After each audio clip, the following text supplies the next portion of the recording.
de vous accueillir pour ces manifestations. Donc là, on est en fin d'année scolaire. Ça veut dire que tout le travail que vous avez accompli cette année, maintenant s'arrête. Vous allez pouvoir prendre des vacances aussi.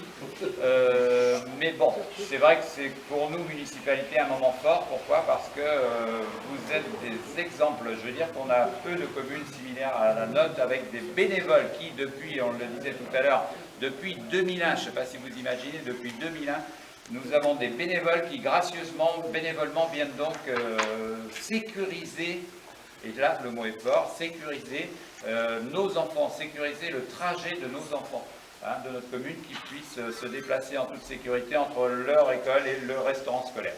Et c'est vrai que j'ai quelques questions qui me sont arrivées. Est-ce que ça va continuer? Vous avez un projet? Oui, vous avez lu la lettre intermédiaire, je suppose. Et dans cette lettre, nous vous parlons du projet d'un nouveau restaurant scolaire. Il est vrai qu'on ne pouvait plus, d'une part, accueillir de plus en plus d'enfants au niveau du restaurant actuel. Nous avons, et Loïc pourrait en parler aussi mieux que moi puisqu'il s'occupe aussi de cela, mais nous avons réalisé 2 services, mais même avec 2 services, on est vraiment limite. On a agrandi de combien de mètres carrés?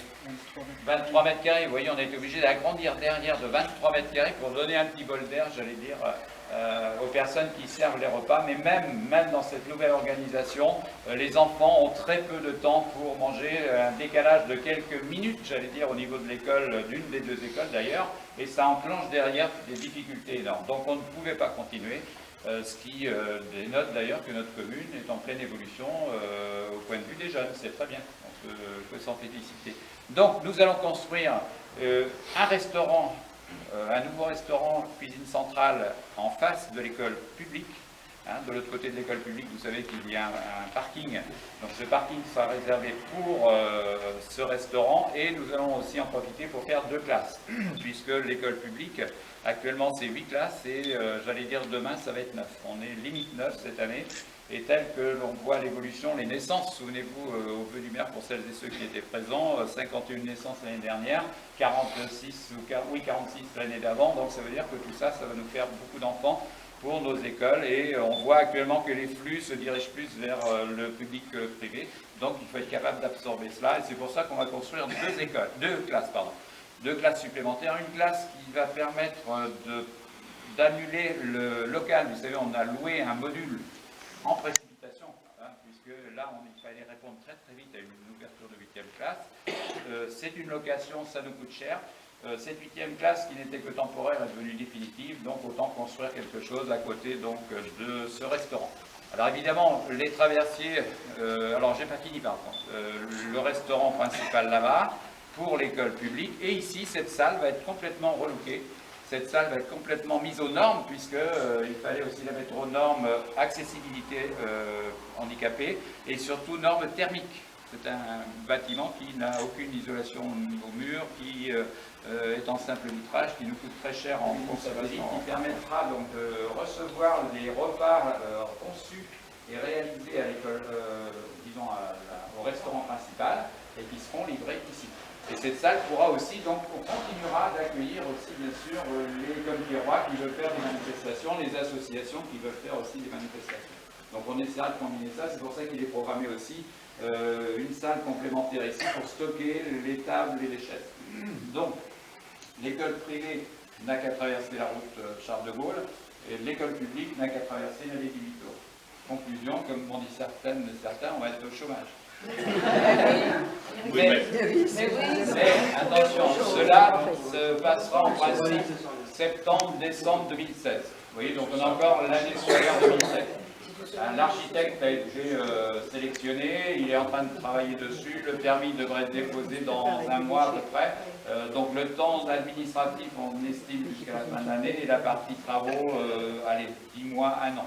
S'ils vont vite, ça sera 10 mois, ça serait 7 ans. Et donc, de toute façon, décembre, évidemment, les traversiers n'auront plus de besoin d'être, entre parenthèses. C'est vrai que c'est toujours un peu désolant de voir une équipe comme vous êtes ne pas continuer. Donc, ce que je pense, et ce que je disais tout à l'heure à la presse, c'est vrai que pourquoi ne pas réfléchir à continuer à avoir ce groupe de bénévoles. Vous êtes quand même très volontaires, vous avez dépensé de l'énergie, du temps pour la municipalité. C'est vrai qu'on aura peut-être d'autres besoins, on verra. Mais pour l'instant, soyons heureux et satisfaits de ce que vous avez fait pour cette année. Hein, laissons le temps au temps quand même. Et puis on verra. Bon, c'est vrai que de toute façon, on ne pouvait pas, je répète ce que je vous ai dit tout à l'heure, on ne pouvait pas continuer à faire que les enfants passent 12 minutes, c'est ça, de trajet. 12 minutes de trajet, donc 12 minutes de perdu entre parenthèses pour notre organisation au niveau du resto. Et ça devenait vraiment ingérable. C'est pour ça, donc ça sera aussi pour le bien de nos enfants. Ok, donc merci à nouveau pour ce travail. Enfin pour vous, oui, c'est un travail, on va dire quand même, c'est du temps, c'est de l'énergie, c'est une disponibilité, c'est être capable de dire, bon, ben, tel jour, il faut que je sois là. C'est peut-être aussi vis-à-vis de certaines personnes, un certain caractère qu'il faut avoir pour dire, attention, nous avons des enfants à protéger, prière de monsieur, madame, de ne pas passer. Je sais qu'il y a eu quelques débordements, on va dire autre chose, hein, mais ça, ce sont les incivilités. On ne pourra malheureusement pas les empêcher. C'est dommage, surtout quand ce sont des jeunes couples, par exemple, une jeune dame ou un jeune monsieur, ça me fait penser à un des cas, qui a des enfants et qui se permet de dire je suis pressé, il faut que je passe. Non, c'est à elle de prendre les dispositions, ou à ce monsieur de prendre les dispositions pour faire en sorte que la sécurité, pour moi le mot est fort, la sécurité de nos enfants. Et c'est vrai que jusqu'à présent, depuis 2001, aucun problème grave n'a été à déplorer, on peut dire. C'est vrai que grâce à vous, et ça on peut le dire aussi, la presse peut le dire, grâce à vous, les enfants ont pu sereinement, même sous la pluie, même quand ce n'était pas forcément très agréable pour eux, ont pu faire ce trajet sans aucun problème. Donc merci beaucoup. Voilà. Nous avons l'occasion, pendant l'opérative, de voir avec vous si, pour préparer le planning de l'année prochaine, qui vous sera envoyé début août, de voir avec vous si les dates correspondent à ce que vous faites. Donc merci beaucoup pour ce que vous faites.